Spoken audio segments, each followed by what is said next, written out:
ऊपर क्या हुआ है कि जो आरबी फेक्स बने हुए हैं, पहले तो मुझे डिटेलें नहीं मिल रही हैं। क्यों नहीं मिल रही हैं कि इसमें रेवेन्यू के वो ऑफिसर्स इन्वॉल्व हैं जिन्होंने फेक आरबी बना के दिया हुआ है। तो मुझे रेवेन्यू ऑफिसर्स को मैंने जब आरटीए लगाई तो वो मुझे एविडेंस प्रोवाइड नहीं कर रहे हैं। मैं मांग रहा हूं कि मुझे आरबीए सर्टिफिकेट्स दीजिए। वो बोलते हैं 972 आदमियों ने आरबीए बनाया है 2000 से लेकर 2023 तक। ठीक है भाई, बनाया है। कहते हैं वो थर्ड पार्टी हैं और हमने उनको नोटिस भेजा कि आपकी इंफॉर्मेशन प्रणव शर्मा मांग रहा है, क्या हम दे?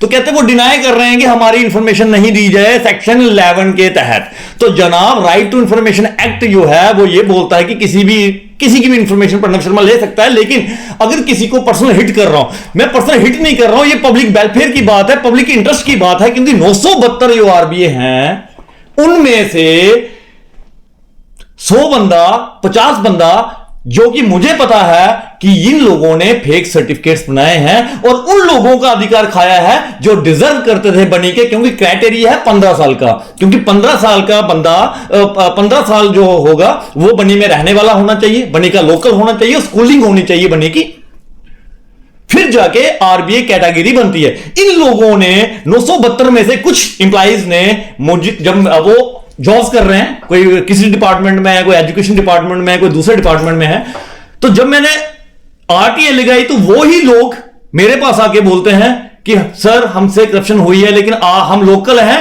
हमें बख्श दिया जाए। जनाब, क्राइम लोकल करे, करप्शन लोकल करे तो क्या एजेंसी छोड़ देंगी? नहीं।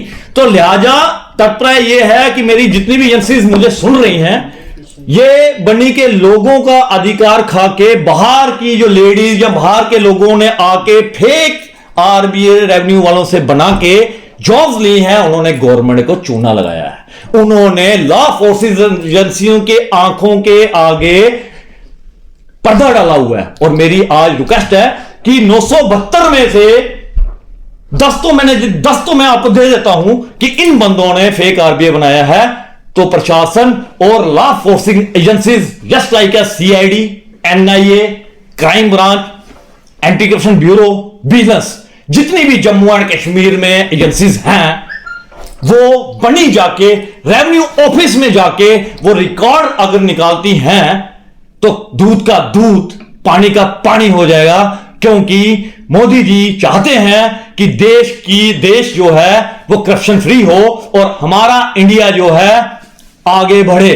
लेकिन यहां पे एलजी प्रशासन अगर बोलता है कि जो फेक कुछ लोग फेक जॉब्स सर्टिफिकेट्स लेके जॉब्स करते हैं और कुछ फेक कॉलेज वगैरह बने हुए हैं, अगर उनके ऊपर कार्रवाई हो सकती है तो फिर इन चोरों पे क्यों नहीं हो सकती जिन्होंने अपने पर्सनल इंटरेस्ट के लिए पब्लिक का जो पब्लिक डोमेन में जो डिजर्व करता था, पब्लिक वहां लोकल जो डिजर्व करते थे कैंडिडेट्स, उनका हक खाया, उनकी नौकरी खाई और फेक आरबीए बना के बाहर की लेडीज जो आउटसाइडर्स ऑफ द बनी से बाहर जाके जिन लोगों ने शादी की, उनकी वाइफ जब आई तो उन्होंने उनके हस्बैंड ने या जिन्होंने भी मिली भक्ति तहसीलदारों के साथ मिलकर, रेवेन्यू डिपार्टमेंट से मिलकर फेक आरबीए बनाया। तो उन लोगों का अधिकार खाया जो वहां पे ही पैदा हुए, वहां की ही स्कूलिंग थी, वहीं का राशन कार्ड था, वहीं का वोटर आईडी कार्ड था, तो वहां के डिजर्व करते थे नौकरी वाले, तो उनका राइट खा के अपने पर्सनल बेनिफिट्स के लिए उन्होंने गवर्नमेंट को बेवकूफ बनाया, फेक आरबीए बनाए। और जिन भी ऑफिसर्स ने उनको बना के दिए, लॉ के अनुसार जो भी धाराएं बनती हैं वो लगनी चाहिए और उनके ऊपर भी गाज पड़नी चाहिए कि इंडिया में हॉनेस्ट ऑफिसर्स की कमी नहीं है। हमारे देश में जितनी भी आज बड़ी बड़ी एजेंसीज हैं, हमारी जम्मू एंड कश्मीर की जो पुलिसिंग के हेड हैं, हमारे डीजीपी साहब, is a most intelligent person, बहुत अच्छे हैं, ईमानदार हैं। वो चाहते हैं सारी एजेंसीज में जितने भी हमारे ऑफिसर्स बैठे हैं वो हॉनेस्ट हैं। तो हॉनेस्ट ही रहेंगे तो देश आगे चलेगा।